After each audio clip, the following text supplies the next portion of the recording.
testemunhas da igreja primitiva que atestam que os evangelhos são 4, nem menos nem mais, e também que a autoridade dos evangelhos reside na autoridade daqueles que os escreveram, 2 apóstolos de Jesus e 2 discípulos dos apóstolos de Jesus. Apóstolos, Mateus e João. Discípulos, Marcos e Lucas. Marcos, discípulo de Pedro, Lucas, discípulo de Paulo. Com a palavra Tertuliano, um dos padres da igreja, ele nasceu no ano 160 e morreu no ano 223. Portanto, está bem pertinho ali da morte do último dos apóstolos, que foi São João, que morreu perto do final do século I, perto do ano 100.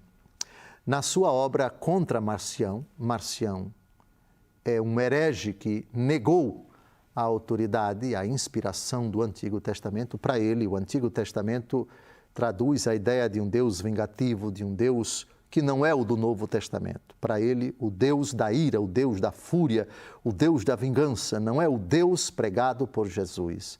Ele antepunha, portanto, o Antigo Testamento ao Novo. Tertuliano escreve uma obra contra ele.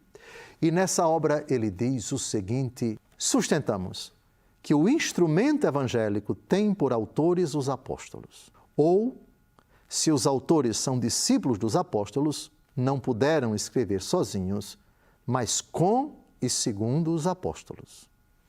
Entre as igrejas fundadas pelos apóstolos, bem como em todas as igrejas unidas a elas, o Evangelho de Lucas se manteve desde a sua publicação, tal qual o defendemos hoje. As igrejas apostólicas cobrem hoje, com a sua autoridade e patrocínio, os demais evangelhos, que por intermédio das mesmas chegaram em nossas mãos. Refiro-me aos de João e de Mateus, e outro sim ao de Marcos, embora este último seja atribuído a Pedro, de quem Marcos era intérprete, como é atribuída a Paulo a narração de Lucas.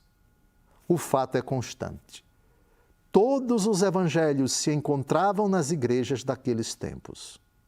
Numa palavra, os que nos ensinam a fé são, entre os apóstolos, João e Mateus, entre os discípulos dos apóstolos, Lucas e Marcos. Um testemunho preciosíssimo da convicção unânime da igreja, na época de Tertuliano, de que os evangelhos são 4, nem menos nem mais. Outra pontuação, os autores dos evangelhos.